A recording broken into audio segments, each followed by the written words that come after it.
All right, welcome back. In this video, we're going to dig into mountain biking safety and gear. You sometimes see questions around like, do I need a full face helmet? Should I wear pads? Like, what else do I need? There's all kinds of different views on that. So hopefully this video will give you some perspective. So let's answer the question right up front. The safety gear for you is what makes you feel comfortable and safe. And really, that's only a question you can answer. It really is your choice. Don't let someone like me or someone online or a friend tell you what you do or don't need, and certainly don't get pressured into doing one thing or another. It really is your decision, and there are many variables into the decision.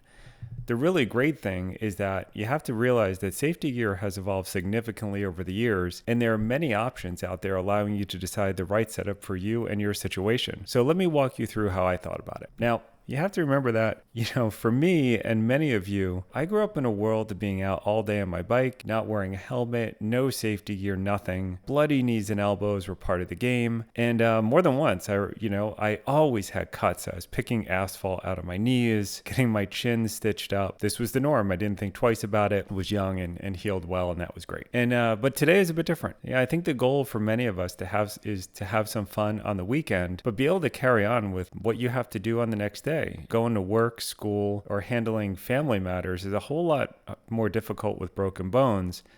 And taking a week off really isn't an option. Even some bad bruising can interrupt everyday activities or your overall fitness goals. So that has definitely driven some of my approaches to safety gear. The other point I want to make is it doesn't take crazy riding to injure yourself. Simply falling over on the wrong rock can wreak havoc on your knees and elbows, or placing a tire the wrong way on trail that, let's call it a green or even a blue trail. The next thing you know, your face is in the dirt and you're wondering what happened. And I say this from personal experience. Almost all of my injuries recently have been from something dumb or easy. I'll give you an example. Just recently, I was on a green trail, like climbing a mountain, and twice I wanted to stop and, just get some water and relax. And I literally just fell over. I couldn't get my foot out of my pedal. And, I hurt my knee like more than once. My knee was bruised up. It was bleeding, just from falling over on the rocky terrain here. And the other consideration here in the Southwest is you could just fall over on a cactus, and that would be an awful experience and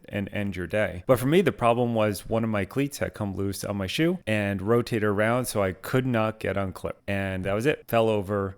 Light injuries. But of course it could have done a lot worse. And so that's kind of the lens I look at. I think the other, point in thinking about safety gear is, I don't know about the rest of you, but I don't heal as fast as I used to. Scrapes and cuts take a whole lot longer than I remember, and I can't even imagine how long it would take a broken bone to heal. You can probably guess I take a pretty conservative approach to my gear setup. We'll go through it all. And the other thing for me, so obviously, want to be safe, stay healthy. And then the other consideration for me is that here in the Southwest, it gets absurdly hot in the summer. Even in the early morning at 6 a.m. at sunrise, it can be 90 degrees and it just goes up for there. And so that has been something that's been a consideration for me as well. All right, so let's start with my base layer. So what I use a pair of cycling shorts, which are Troy Lee Shock Doctor protective shorts. They're standard cycling shorts in every way. What they have is some protective foam around the thighs and the hip. It doesn't get in the way at all. They're just little foam pads, but they really do make a difference if you just simply tip over and land on something hard. Again, here, chances are you're going to fall over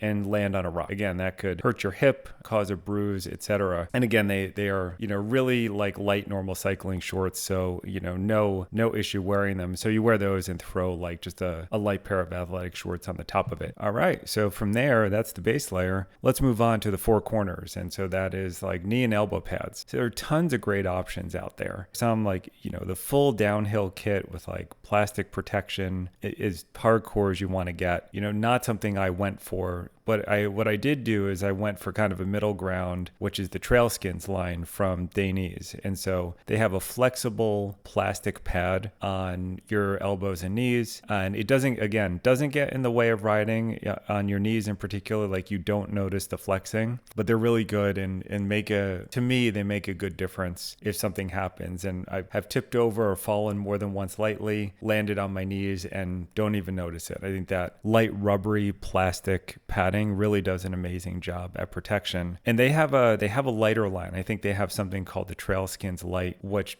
I think it has foam inside. And I would even consider, moving to one of those to lighten things up a bit, as I don't know if I've needed the rubbery plastic armor as much, but that's what I wear on my knees and elbows pretty much all the time, regardless of weather. So I wear those on my knees and elbows pretty much all the time, regardless of the weather. And again, as I mentioned, it gets really hot here in the summer, and it's absolutely a trade-off. What's nice is even in the summer, you get protection from the sun, you get protection from the elements. Like these are covering a fair amount of your leg and arm, which keeps the critters away from you. And like snakes are real. I've come across more than one in my time, like very close to the bike, and it would provide protection against snake, rocks, cactuses. I've hit cactuses with the elbow pad and had the elbow pad filled with cactus needles, and it was fine. And so again, like it's a trade-off. They are absolutely hot, maybe a little uncomfortably so when it's like 90 or 100 degrees, but you do get a fair amount of protection with it. Even if you're not crashing, there's just a lot of risks out. All right, let's move from there to talk about helmet. And so this is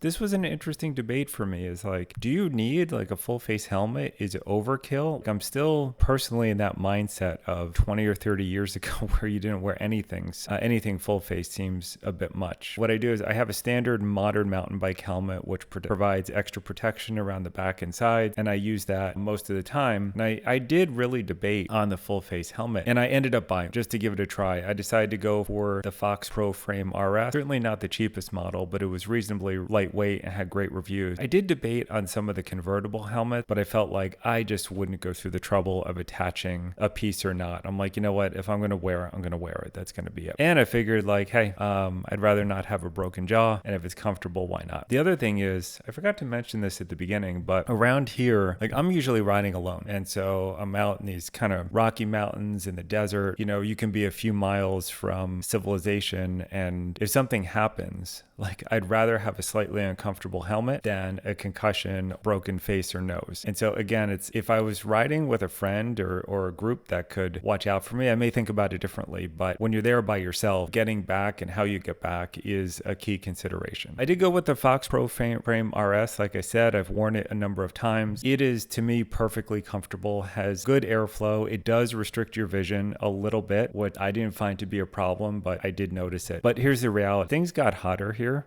I left it at home.